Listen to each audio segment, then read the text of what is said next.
The clock on Michael's desk read 5:47 p.m. 13 minutes until his shift ended, but the text from his son's school had come 20 minutes ago. "Dad, I'm still waiting. Everyone else is gone." His heart sank as he glanced through the glass partition toward his boss's office, where she sat reviewing quarterly reports. He needed to leave now, but asking for permission meant risking everything. If you've ever felt trapped between your responsibilities as a parent and the demands of your job, this story might just break your heart, and then put it back together again. Like, subscribe, and join us for this emotional journey about what happens when life's most important priorities collide. Michael Chen stared at his computer screen, the numbers blurring before his tired eyes. The marketing analytics report was due tomorrow morning, but his mind was elsewhere. His son, Ethan, had texted him 3 times in the past 20 minutes. "Dad, where are you? The teacher said she has to leave soon. I'm the only kid still here." Each message felt like a knife twisting in his chest. 6 months as a single dad after losing his wife to cancer, and he was already failing. The daycare had closed early due to a water main break, and the school's after-hours program was already at capacity. There was no one else he could call. Michael glanced at the clock again, 5:49 p.m. He was supposed to work until 6 p.m., and Victoria Winters, his department head, had made it abundantly clear that leaving early was unacceptable. 3 employees had been let go in the past month as part of the company's efficiency restructuring, and as the newest member of the team, Michael knew his position was precarious. He looked through the glass partition at Victoria's office. She was still there, her posture rigid as she reviewed documents on her desk. At 42, Victoria had a reputation for being brilliant but uncompromising. Her sleek bob haircut and impeccable suits matched her no-nonsense approach to management. The office whispers said she'd sacrificed everything for her career, and expected the same from her team. Michael took a deep breath and stood up. He had to try. Ethan needed him. As he approached Victoria's office, he could feel his colleagues' eyes on him. Some with pity, others with curiosity. He knocked softly on the glass door. "Come in," Victoria said without looking up. "Ms. Winters, I'm sorry to interrupt, but there's an emergency with my son. The school called, and I need to leave a few minutes early to pick him up." Victoria finally looked up, her expression unreadable. "Mr. Chen, we discussed this when you were hired. This department requires commitment. The Anderson presentation is tomorrow, and your section isn't complete. I understand, but my son is waiting alone at school. The teacher needs to leave, and there's no one else who can get him." Victoria's eyes narrowed slightly. "This is the 3rd time this month you've had a situation with your son." Michael felt heat rising to his face. "I'm a single parent. Sometimes things happen that I can't control. We all have personal responsibilities, Mr. Chen. But when you're here, your responsibility is to this company." She glanced at her watch. "It's 10 minutes until the end of your shift. Surely your son can wait that long." Michael hesitated, then pulled out his phone and showed her the photo Ethan had just sent, a small boy sitting alone on a bench outside the school office, backpack clutched to his chest, eyes red from crying. Victoria glanced at the photo, then back at her computer. "I need those numbers before you leave today. 10 more minutes won't make a difference." Something inside Michael broke. 6 months of grief, exhaustion, and trying to be everything for Ethan while proving himself at work finally crystallized into clarity. "With all due respect, Ms. Winters, 10 minutes makes all the difference to a scared 8-year-old boy who's lost his mother and is sitting alone wondering if his father has forgotten him too." Victoria's head snapped up, surprise evident in her expression. "I'll finish the report from home tonight after he's asleep," Michael continued, his voice steady despite his racing heart. "I've never missed a deadline, and I won't start now. But I need to go to my son." He turned to leave, expecting to hear her call him back, perhaps to fire him on the spot. Instead, there was only silence as he grabbed his jacket and laptop, nodding briefly to his stunned colleagues as he hurried out. The drive to Ethan's school took 12 agonizing minutes. When Michael pulled up, he saw his son sitting exactly as in the photo, small and alone on the bench. Mrs. Gonzalez, Ethan's teacher, stood nearby, checking her watch with increasing frequency. "Ethan!" Michael called as he jogged up the walkway. The boy's head shot up, relief washing over his face before it crumpled into tears. "Dad! You came!" Michael wrapped his arms around his son, feeling the small body shake with sobs. "Of course I came, buddy. I'll always come for you. I'm so sorry I was late." Mrs. Gonzalez approached, her expression a mixture of concern and relief. "Mr. Chen, I was about to call you again. I have my own children waiting at home." "I understand, and I'm truly sorry," Michael said, still holding Ethan. "There was a situation at work. It won't happen again." As they walked to the car, Ethan's small hand clutched in his. Michael wondered if he'd still have a job tomorrow. The thought sent a wave of panic through him. They needed that income, the health insurance, the stability. But looking down at Ethan's tear-streaked face, he knew he'd made the only choice he could. That night, after making dinner, helping with homework, and tucking Ethan into bed, Michael sat at his kitchen table and worked until 2 a.m. to finish the report. He emailed it to Victoria with a brief, professional note apologizing for the disruption but confirming that all requested analytics were complete and ready for the presentation. Then he set his alarm for 5:30 a.m., knowing he needed to prepare Ethan's lunch and get him ready for school before heading into what might be his last day at Meridian Marketing. The office was unusually quiet when Michael arrived the next morning. He dropped Ethan off early at the before-school program, promising to pick him up on time no matter what. The dark circles under his eyes betrayed his lack of sleep, but the report was done and, he believed, excellent. He'd barely settled at his desk when his phone rang. It was Victoria's assistant, asking him to come to her office immediately. "This is it," he thought. "I'm about to be fired."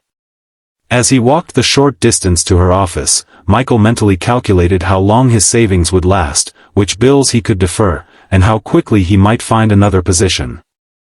The job market was tight, especially for a single parent who needed flexibility.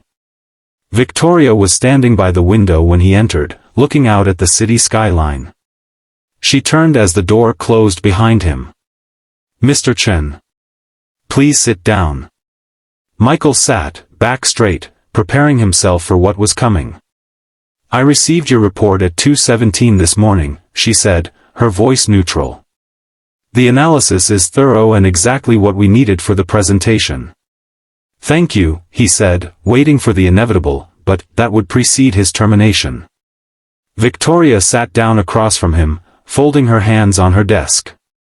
For the first time, Michael noticed the slight tremor in them, the faint shadows under her eyes that her makeup couldn't quite conceal. "Yesterday," she began, then paused. "Yesterday, I was unfair to you." Of all the things Michael had expected her to say, this wasn't one of them. "I've been reviewing your work since you joined us. You've consistently delivered excellent results, often working late to meet deadlines. Your client feedback is stellar. And you've done all this while raising a child alone." Michael remained silent, unsure where this was going. Victoria opened a drawer and pulled out a framed photograph, turning it so Michael could see. It showed a younger Victoria with a small girl, perhaps 4 or 5 years old, both smiling widely at the camera. "This is my daughter, Lily. She's 22 now, graduating college this year." Victoria's voice softened slightly. "Her father left when she was 3, and I raised her alone while building my career." She set the photo down carefully. "Yesterday, when you showed me that picture of your son, I saw something I recognized. Something I'd forgotten." She met his eyes directly. "There were too many times when Lily was the last child waiting, Mr. Chen. Too many school plays I missed, too many parent-teacher conferences I rescheduled. Michael wasn't sure how to respond. This vulnerability from the woman known throughout the company for her steely resolve was unexpected. "I built this department from nothing," Victoria continued. "I'm proud of what we've accomplished. But I've created a culture that doesn't acknowledge the reality of people's lives outside these walls. That needs to change." She pushed a folder across the desk toward him. "This is a proposal for a flexible work arrangement. Core hours in the office, with the option to complete remaining work remotely when necessary.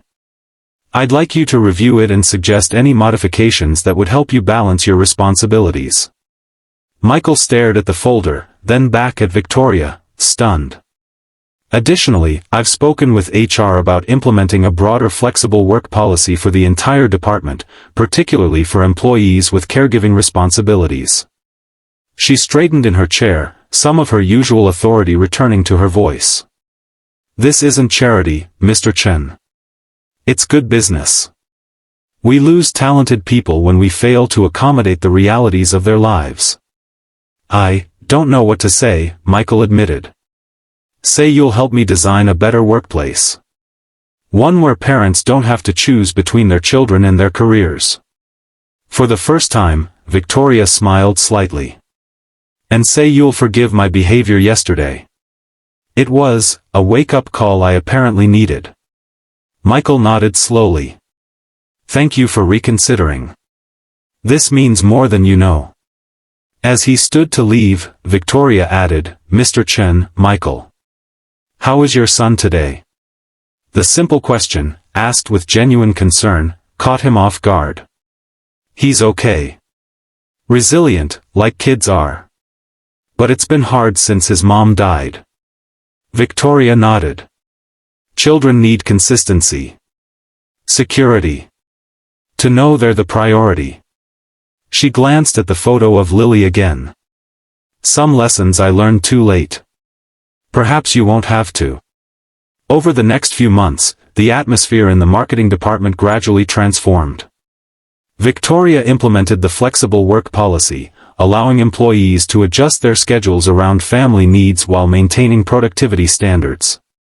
To everyone's surprise, overall performance improved as stress decreased and job satisfaction rose. For Michael, the change meant being able to attend Ethan's school events and being home for dinner most nights.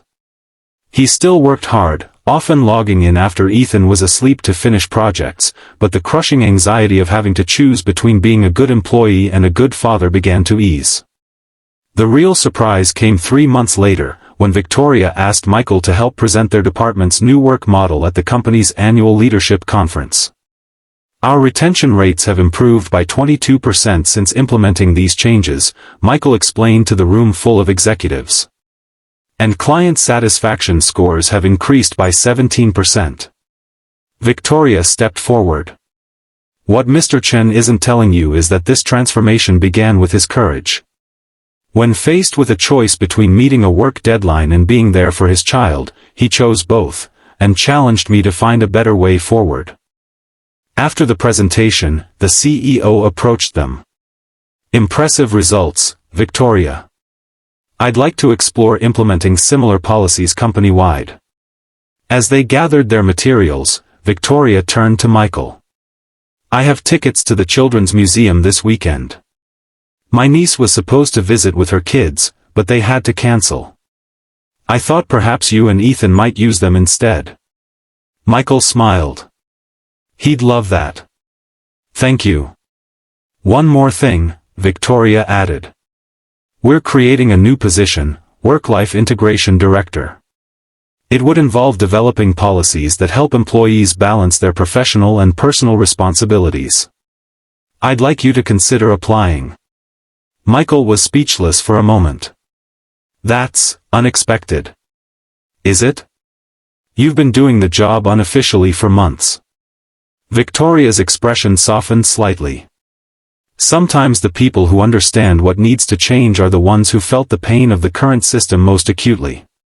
1 year later, Michael stood at the podium accepting the company's Innovation Award for the comprehensive family support program he'd developed. The initiative included flexible scheduling, emergency childcare services, and mentoring for employees balancing career and family responsibilities. In the audience, Ethan sat beside Victoria, now a regular guest at their Sunday dinners and something of an honorary aunt to the boy who had lost his mother. "This award belongs to everyone who helped transform our workplace," Michael said. "But especially to Ms. Winters, who had the courage to recognize that when we support people's whole lives, not just their work lives, everyone benefits." Later, as they walked to the parking lot, Ethan ran ahead while Michael and Victoria followed. "He's grown so much this year," Victoria observed. "In more ways than one," Michael agreed. "He's happier. More secure. Having a predictable routine has made a world of difference." Victoria nodded. "And you? Are you happier too?" Michael considered the question. "I still miss Sarah every day. That won't change. But yes, I'm happier. I don't feel torn in two anymore." "That day you showed me his picture," Victoria said quietly, "I saw my own past reflected back at me. All the times Lily waited, wondering if I'd show up. The difference is, you chose differently than I did." "You've made up for it," Michael said. "Lily adores you. And look at what you've helped create here." Victoria smiled as they watched Ethan examining a butterfly that had landed on a nearby bush. "Sometimes it takes someone brave enough to say, 'This isn't right,' to help us see what needs to change." "Or brave enough to listen," Michael added. As they reached their cars, Ethan called out, "Dad. Can Ms. Victoria come for ice cream with us?" Michael looked at Victoria questioningly. "I think I can adjust my schedule," she said with a smile. That moment in Victoria's office, when a desperate father showed his boss a photo of a waiting child, had changed everything. Not just for Michael and Ethan, but for hundreds of employees who no longer had to make impossible choices between the people they loved and the work that sustained them. Sometimes the most powerful words aren't spoken in boardrooms or written in policy manuals. Sometimes they're as simple as a father saying, "My child needs me," and a leader being brave enough to listen and change. If this story touched your heart, please like and subscribe to our channel for more content that explores the human moments that transform our lives. Share your own experiences in the comments below. We'd love to hear how you've navigated the balance between work and family, or how a single moment of courage changed your path.